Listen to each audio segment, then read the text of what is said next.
Hello guys, for class 12 CBSE admission of partner was going on और उसी sequence में today we are going to solve a question of admission of partner. Question is W and R are partner in a firm sharing profits in the ratio of 3:2. Their balance sheet as on 31st March 2016 was as follows. Balance sheet is given and in the balance sheet liabilities side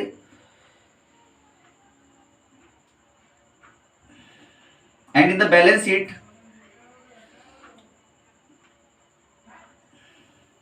and in the liability side of balance sheet sundry creditors are of rupees 20,000, provision for bad debts 2,000, outstanding salary rupees 3,000, general reserve 5,000 and capital of WNR 60,000 and 40,000. In the asset side of the balance sheet, it is cash 12,000, debtors, stock, furniture and plant and machinery are given. Under the balance sheet, some informations are given to you on the above date. On which date? On the date of balance sheet. C was admitted for 1/6 share in the profit on the following terms. First term is C will brings 30,000 as capital and 10,000 for his share of goodwill premium, half of which will be withdrawn by WNR. Debtors rupees 1,500 will be written off as bad debts and the provision for 5% will be created for the bad and doubtful debts. Outstanding salary will be paid off. Stock will be depreciated by 10%, furniture by 500, plant and machine by 8%. Investment rupees 2,500 not mentioned in the balance sheet were to be taken into account. A creditor of rupees 2,100 not recorded in the book of books was to be taken into account. Pass necessary journal entry for the above transaction in the book of firm on C's admission. So what we are to do? So we are to pass journal entries on the date of admission. In this question, WNR partner in the ratio of 3:2 and C is admitted for 1/6 share. Now C is acquiring 1/6 share and some provisions are some terms are given to you on which C will be admitted in the firm and now you are to prepare journal entries. तो देखिए first of all जब आप general entries prepare करेंगे तो सबसे पहले मैं आपको बता देता हूं आप बैलेंस शीट से स्टार्ट कीजिए जनरल एंट्री करना। तो जब आप बैलेंस शीट से जनरल एंट्री स्टार्ट करेंगे तो फर्स्ट ऑफ ऑल आपको बैलेंस शीट के लायबिलिटी साइड में जाना है और लायबिलिटी साइड में फर्स्ट ऑफ ऑल आपको रिजर्व और एक्यूमुलेटेड प्रॉफिट्स का अकाउंटिंग ट्रीटमेंट करना है। उसके बाद आपको बैलेंस शीट के एसेट साइड में आना है। एसेट साइड में एक्यूमुलेटेड लॉसेस का अकाउंटिंग ट्रीटमेंट करना है। एग्जिस्टिंग गुडविल बैलेंस शीट के एसेट साइड में गिवन हो तो उसका अकाउंटिंग ट्रीटमेंट करना है। देन आफ्टर आपको टू द पॉइंट इंफॉर्मेशंस की अकाउंटिंग ट्रीटमेंट करना है। तो चलिए बैलेंस शीट के लायबिलिटी साइड में देखते हैं कहीं कोई एक्यूमुलेटेड प्रॉफिट्स हैं क्या। सर एक्यूमुलेटेड प्रॉफिट्स में गिवन है जनरल रिजर्व रुपीज 5,000। तो जनरल रिजर्व को हमें क्या करना होता है सर, जनरल रिजर्व का अकाउंटिंग ट्रीटमेंट होगा पार्टनर्स कैपिटल में ट्रांसफर हो जाते हैं in which ratio, in all ratio. तो एंट्री क्या करेंगे सर, आपने देखिए accumulated profits and accumulated losses के अकाउंटिंग ट्रीटमेंट पर जब हमने वीडियो बनाया था उस टाइम हमने आपको बताया था कि accumulated profits are transfer to capital. तो एक्यूमुलेटेड प्रॉफिट्स जो भी होगा या जनरल रिजर्व होगा, पीएनएल होगा या फिर कोई फंड होगा तो उसे हम क्या कर देंगे, डेबिट कर देते हैं और ओल्ड पार्टनर कैपिटल को क्रेडिट कर देते हैं in which ratio, in old ratio. तो अगर आपने एक्यूमुलेटेड प्रॉफिट लॉस का एक्यूमुलेटेड प्रॉफिट्स एंड लॉसेस का वीडियो नहीं देखा है तो ध्यान से वीडियो देखिए जिससे आपके बहुत सारी कॉन्सेप्ट्स उनमें क्लियर होंगी। तो यहाँ जनरल रिजर्व को हम क्रेडिट से क्या कर देंगे, डेबिट कर देंगे। General reserve account debit. Liabilities side में रिजर्व होने का मीनिंग क्या हो गया सर, लायबिलिटीज का बैलेंस क्रेडिट होता है तो रिजर्व भी क्रेडिट था। Now it is transferring to capital so it will be debited now और टू डब्ल्यूज कैपिटल, ओल्ड पार्टनर कैपिटल में ट्रांसफर करना है और टू आर्ज कैपिटल अकाउंट। आपको मालूम है कि ये रिजर्व क्या है, रिजर्व है सर प्रॉफिट है, एक्यूमुलेट प्रॉफिट है और जब इसको कैपिटल में ट्रांसफर करेंगे कैपिटल इंक्रीज होगा और जब कैपिटल इंक्रीज होता है तो कैपिटल अकाउंट क्या हो जाता है, क्रेडिट हो जाता है। तो इसका अमाउंट कितना था सर, इट वाज 5,000 और 5,000 को किस रेशियो में ट्रांसफर करना सर, इन ओल्ड रेशियो। तो देखिए 5,000 को जब आप ओल्ड रेशियो में ट्रांसफर करेंगे तो ओल्ड रेशियो क्या 3:2 है तो 3 और 2 5 हो गया, 5 से इसको आप डिवाइड करें तो 1000 आया। 1000 को 3 से मल्टीप्लाई किया, 3000 will be credited to W's capital and 2 into 1000, 2000 will be credited to R's capital account. Next, balance sheet के लाइब्रेरी साइड में बस एक ही एक्यूमुलेट प्रॉफिट है। एसेट साइड में देखिए, इन द एसेट साइड या तो एक्यूमुलेटेड लॉस होगा या फिर गुडविल होगा। तो इन दोनों में कोई भी आइटम नहीं दिया हो। जब कुछ भी नहीं दिया हो तो छोड़िए, कोई दिक्कत नहीं है। इसके बाद चलिए इंफॉर्मेशंस में और टू द पॉइंट हमें जनरल एंट्रीज पास करनी है। क्वेश्चन में कहा है कि C will bring 30,000 as capital and 10,000 for his share of goodwill premium. तो C will bring 30,000 as capital और 10,000 for his premium for goodwill.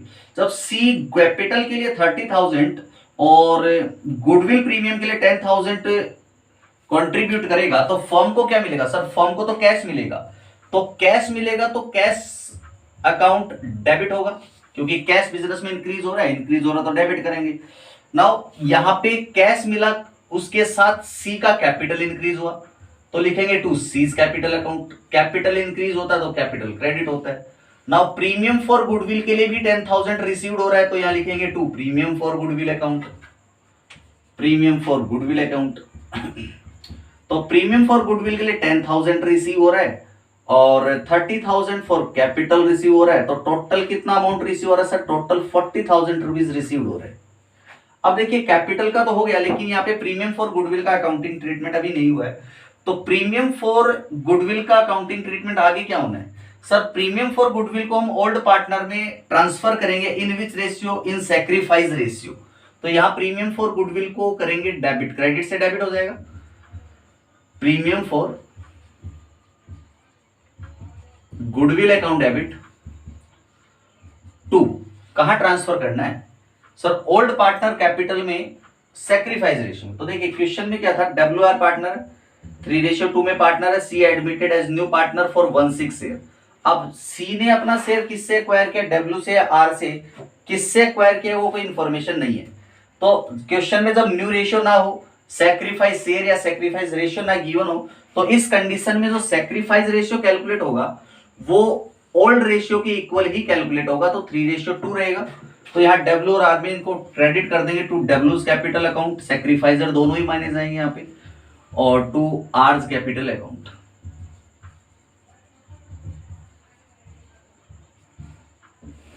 तो देखिए आपका प्रीमियम फॉर गुडविल वॉज 10,000 और सैक्रिफाइस रेशियो में इनमें डिस्ट्रीब्यूट करेंगे। तो 10,000 रुपीज को सैक्रिफाइस रेशियो 3:2 में करेंगे डिवाइड।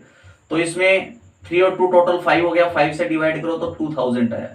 3 को 2,000 से मल्टीप्लाई किया 6,000 और आपने 3 को 2 से मल्टीप्लाई किया 4,000। तो ये हो गया आपका प्रीमियम फॉर गुडविल जो आपने कैपिटल में ट्रांसफर कर दिया। इसके बाद क्वेश्चन में कहा गया कि half of which will be withdrawn bye WNR। अब ये जो गुडविल था,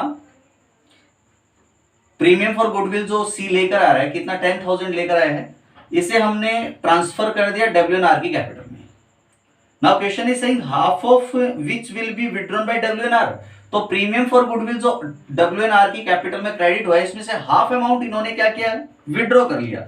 अच्छा विड्रॉ किया, इट मींस इन्होंने फर्म से क्या विड्रॉ किया? कैश विड्रॉ किया होगा। तो कैश बिजनेस में डिक्रीज हो गया तो कैश अकाउंट को तो क्रेडिट करेंगे भाई। और ये विड्रॉ हो कहां से रहा है? सर प्रीमियम फॉर गुडविल को half premium for goodwill withdraw कर रहे हैं, तो प्रीमियम फॉर गुडविल तो कैपिटल में ट्रांसफर हो गया। अब विड्रॉ होगा तो कहां से होगा? Sir premium for goodwill account credit था, यहाँ डेबिट हुआ, इसका तो अकाउंट क्लोज हो गया। प्रीमियम फॉर गुडविल कैपिटल में चला गया, तो अब विड्रॉ कहां से होगा? कैपिटल से विड्रॉ होगा, तो कैपिटल अकाउंट को क्रेडिट से डेबिट करेंगे। तो W's कैपिटल अकाउंट डेबिट और R's कैपिटल अकाउंट डेबिट। कितना? हाफ प्रीमियम को विड्रॉ कर रहे हैं, तो W को मिला था 6,000, तो हाफ कितना हो गया? 3,000। R को मिला था 4,000, तो इसका हाफ कितना हो गया sir? 2,000। In totality 5,000 cash firm से आउट हो गया। तो कैश कितना डिक्रीज हुआ सर? 5,000 कैश डिक्रीज हो गया, तो कैश अकाउंट को क्रेडिट कर देंगे 5,000 से। आगे क्वेश्चन में कहा कि debtor of rupees 1,500 will be written off as bad debts. देखिए 1,500 के डेटर्स बैड डिक्लेयर हो गए आपकी, तो डेटर्स जब बैड डिक्लेयर हो जाते हैं तो नॉर्मल एंट्री, देखिए डेटर्स बैड डिक्लेयर हो तो बैड डेट्स आपके लिए क्या हो गया, लॉस हो गया सर। तो फर्स्ट एंट्री करेंगे आप बैड डेट्स अकाउंट डेबिट करेंगे क्योंकि आपके लिए बैड डेट्स लॉस है। इसके बाद ये जो बैड डेट्स हो गया 1500 का लॉस हो गया, तो डेटर्स के अकाउंट को आपको क्लोज करना पड़ेगा क्योंकि उस डेटर से आपको फ्यूचर में कुछ मिलने वाला नहीं है। तो डेटर के अकाउंट को आपने बैड डेट्स में ट्रांसफर करना है। तो to debtors account, bad debts की एंट्री आपने 11th क्लास में भी यही की होगी, bad debts account debit to debtors account 1500 rupees. Now bad debts को हमें क्या करना है सर, राइट ऑफ करना है। तो देखिए यहाँ पे आपने बैलेंस शीट के लायबिलिटी साइड में provision for bad debts account create किया हुआ है। तो बैड डेट्स के लिए जो प्रोविजन बनाया है वो क्यों बनाया होगा सर, वो इसीलिए बनाया होगा कि इन फ्यूचर अगर बैड डेट्स हो जाता है तो इस प्रोविजन से उसको राइट ऑफ कर दे। तो यहाँ पे जो बैड डेट्स हुआ है वो बैलेंस शीट में दिए गए किससे, प्रोविजन से राइट ऑफ करेंगे। तो यहाँ बैड डेट्स को राइट ऑफ करेंगे तो बैड डेट्स क्रेडिट्स डेबिट से क्या हो जाएगा सर, क्रेडिट हो जाएगा टू बैड डेट्स अकाउंट ₹1500। और इसी के साथ आपको उस प्रोविजन को डेबिट करना होगा, तो प्रोविजन हो जाएगा क्रेडिट से डेबिट हो जाएगा, तो provision for bad debts account debit 1500 rupees. तो ये एंट्री आपने पास कर दी किसके लिए सर, इस बैड डेट्स को राइट ऑफ कर दिया। आगे क्वेश्चन में क्या कहा है कि and a provision of 5% will be created for bad dates and doubtful debts. अब आपको प्रोविजन बनाना है, कितना, 5% प्रोविजन बनाना है भाई, 5% प्रोविजन विल बी क्रिएटेड। तो सर ये 5% प्रोविजन हम क्रिएट कर लेते हैं अब। तो जब आप प्रोविजन को क्रिएट करेंगे तो सबसे पहले आप ये देखिए यहां पे हमें दिया हुआ है डेटर्स का वैल्यू बैलेंस शीट में कितना था। डेटर्स क्या होते हैं सर, एसेट होते हैं इसलिए डेबिट होते हैं। तो डेटर्स का वैल्यू अपने को बैलेंस शीट में दिया हुआ था 18,000 रुपीज। लेकिन जब आपका इसमें से 1500 का बैड डेट्स हो गया तो आपने डेटर्स को क्रेडिट कर दिया 1500 से, तो क्रेडिट हो गया यहाँ पे 1500। सो वी कैन से ये जो बैड डेट्स हो गया ये डेटर से पैसा फ्यूचर में मिलने वाला नहीं है, तो आपने इस अकाउंट को क्रेडिट करके राइट ऑफ कर दिया। तो अब बताइए आफ्टर बैड डेट्स बैलेंस इन डेटर्स कितना है, बैलेंस इन डेटर्स, तो सर बैलेंस इन डेटर्स है 16,500 रुपीज। अब इस 16,500 पर आपको क्या करना है सर, प्रोविजन क्रिएट करना है।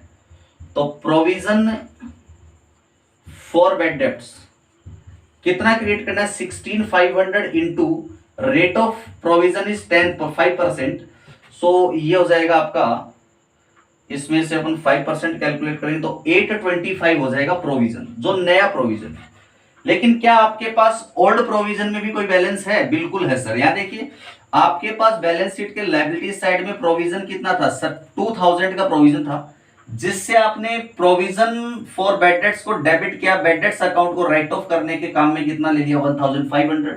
Now remaining balance in the old provision that is 500। देखिए ये क्या था, नया प्रोविजन था, न्यू प्रोविजन, और ओल्ड जो प्रोविजन था उसमें कोई बैलेंस है क्या सर, पुराना जो प्रोविजन था वो 2000 का था, और प्रोविजंस क्या होते हैं, क्रेडिट होते हैं। तो पुराना प्रोविजन 2000 का था। यहां देखिए प्रोविजन, पुराने प्रोविजन से आपने बैड डेट्स को राइट ऑफ किया था, प्रोविजन अकाउंट डेबिट 1500 किया हुआ है। तो यानी कि पुराने प्रोविजन में से 1500 तो बैड डेट्स को राइट ऑफ करने के काम में ले लिया आपने। तो पुराने प्रोविजन बैलेंस कितना रह गया सर, 500 का बैलेंस रह गया। इट मींस आपको नया प्रोविजन कितना रखना है, मेंटेन कितना करना है सर, 825 को हमें मेंटेन रखना है, जबकि पहले से आपका 500 का बैलेंस है उसे माइनस करो। तो यहां देखिए प्रोविजन क्या हो रहा है, इंक्रीज हो रहा है कि डिक्रीज हो रहा है। नया प्रोविजन है 825 और पुराना प्रोविजन आपके पास कितना है, 500 का पुराने प्रोविजन का बैलेंस है। तो यहां पे प्रोविजन इंक्रीज हो रहे हैं कि डिक्रीज हो रहे हैं सर, यहां तो प्रोविजन अपने इंक्रीज हो रहे हैं 325 से। तो आपको पता है कि जब प्रोविजन इंक्रीज होते हैं तो एसेट लायबिलिटीज और प्रोविजन में कोई भी चेंजमेंट आएगा तो उससे हम कहां ट्रांसफर करेंगे सर, रिवैल्यूएशन अकाउंट में करेंगे। और आपने रिवैल्यूएशन में पढ़ा था कि जब प्रोविजंस इंक्रीज होंगे तो आप प्रोविजंस को रिवैल्यूएशन अकाउंट के डेबिट में लिखेंगे। सो एंट्री पास क्या होगी सर, रिवैल्यूएशन अकाउंट डेबिट हो जाएगा, और to provision for bad debts account entry pass कर देंगे। कितना करना है सर, यहाँ पे इंक्रीज कितना हो रहा है प्रोविजन सर, यहाँ पे 325, और न्यू प्रोविजन जो बना है वो कितना 825। पुराने प्रोविजन में बैलेंस कितना रहेगा था 500, तो 325 यहाँ पे प्रोविजन इंक्रीज हो रहा है, तो यहाँ 325 लिखेंगे, 325। Now next point, outstanding salary will be paid of. Outstanding salary को पेड ऑफ करना है, तो देखिए बैलेंस शीट के लायबिलिटी साइड में आपको आउटस्टैंडिंग सैलरी गिवन है ₹3000। अब आप इसका पेमेंट करेंगे, तो आउटस्टैंडिंग सैलरी का पेमेंट करेंगे। आउटस्टैंडिंग सैलरी क्या सर, लायबिलिटी है, जब लायबिलिटी का पेमेंट करेंगे तो लायबिलिटी डिक्रीज हो जाएगी, और आपको पता है जब लायबिलिटी डिक्रीज होती है तो लायबिलिटी अकाउंट को क्या कर देते हैं, डेबिट कर देते हैं। तो यहां लिखेंगे आउटस्टैंडिंग सैलरी अकाउंट डेबिट ₹3000।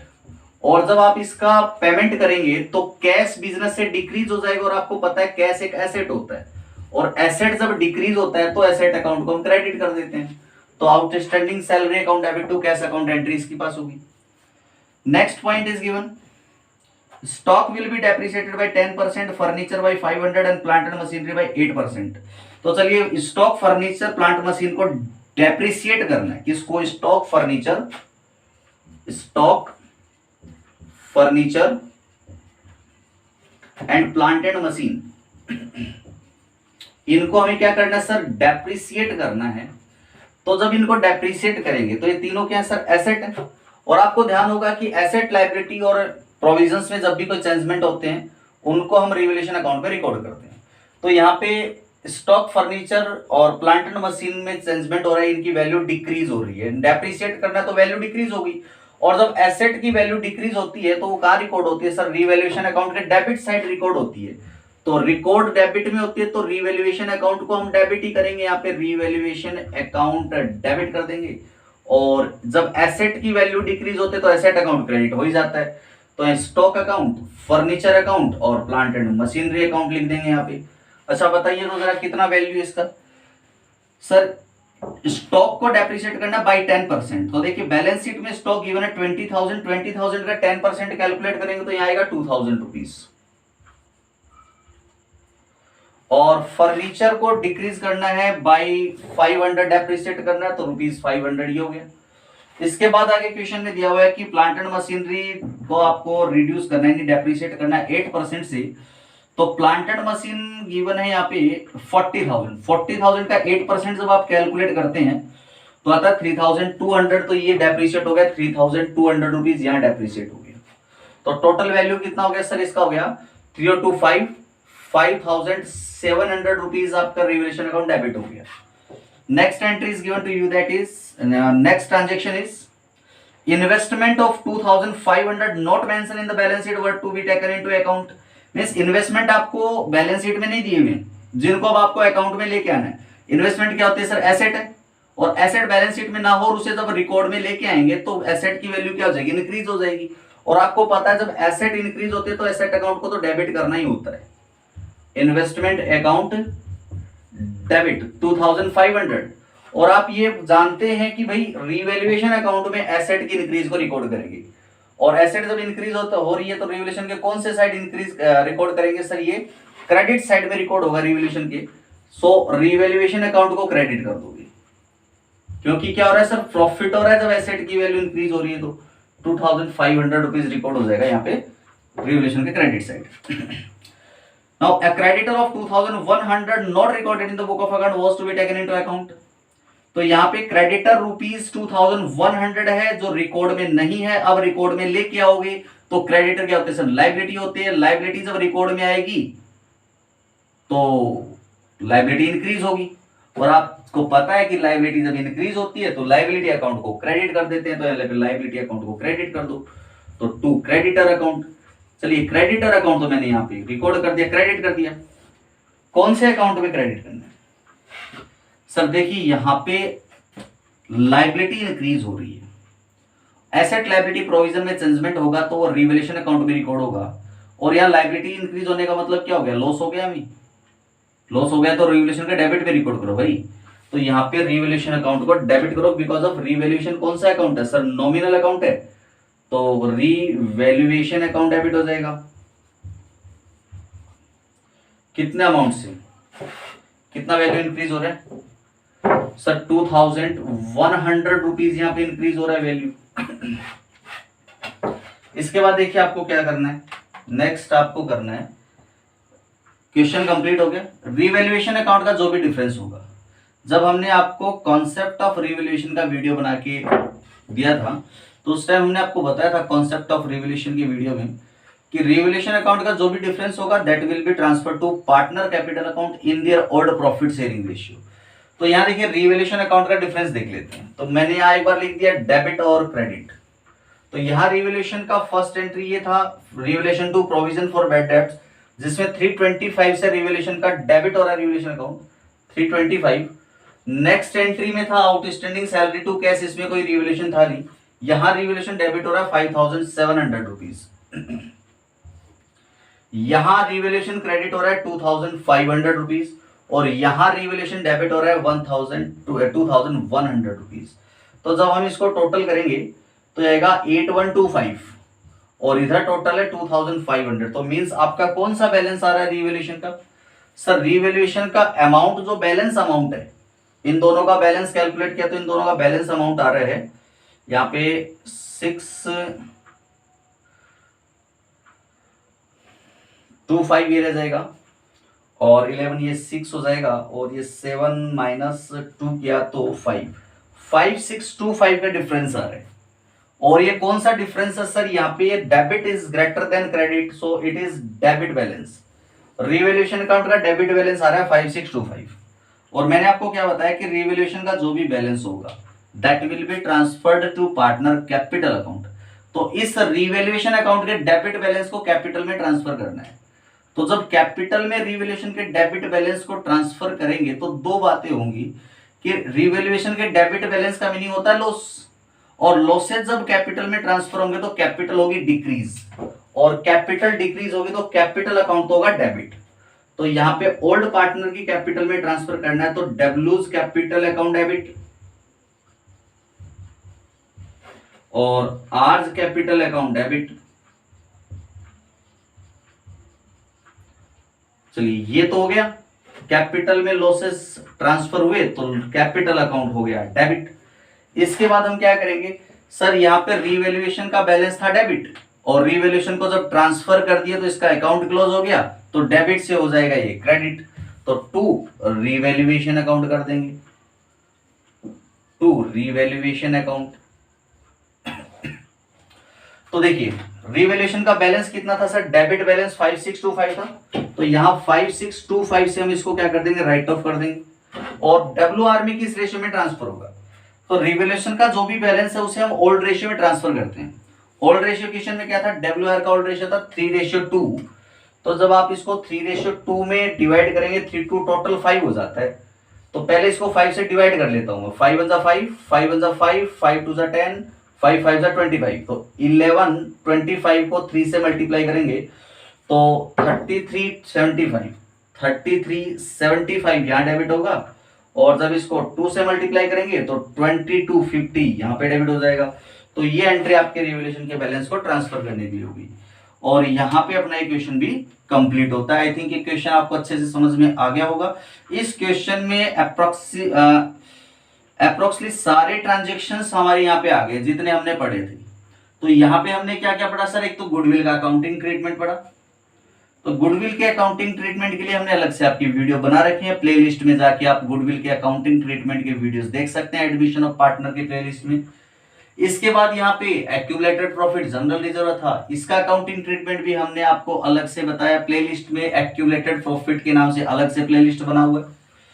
इसके बाद हमने आपको यहाँ पे बताया रिवैल्यूएशन का कॉन्सेप्ट बताया, तो रिवैल्यूएशन में एसेट लायबिलिटी प्रोविजन को हम रिकॉर्ड करते हैं। तो रिवैल्यूएशन का जो कॉन्सेप्ट है इससे रिलेटेड हमने प्लेलिस्ट अलग से बनाया हुआ है कॉन्सेप्ट ऑफ रिवैल्यूएशन अकाउंट के नाम से। तो कॉन्सेप्ट ऑफ रिवैल्यूएशन को आप देख सकते हैं अलग से जो प्लेलिस्ट में वीडियो बना रखे। तो कॉन्सेप्ट ऑफ रिवैल्यूएशन जो होता है वो रिवैल्यूएशन का concept admission, retirement, change in profit sharing ratio, death के केस में सारे केसेस में सेम ही रहता है, कोई प्रॉब्लम नहीं, एक ही कॉन्सेप्ट अप्लाई होगा हर टाइम पे। तो ये रिवैल्यूएशन के वीडियोस भी आप देख सकते हैं। तो अगर आपने पीछे के सब वीडियोस नहीं देखे तो पहले पीछे के वीडियोस अच्छे से देखिए, उसके बाद आपको इन सब का कॉन्सेप्ट क्लियर होंगे। आई थिंक ये सब आपको समझ में आ गया होगा। तो चलिए मिलते हैं नेक्स्ट वीडियो में एक नए क्वेश्चन के साथ। Thank you very much.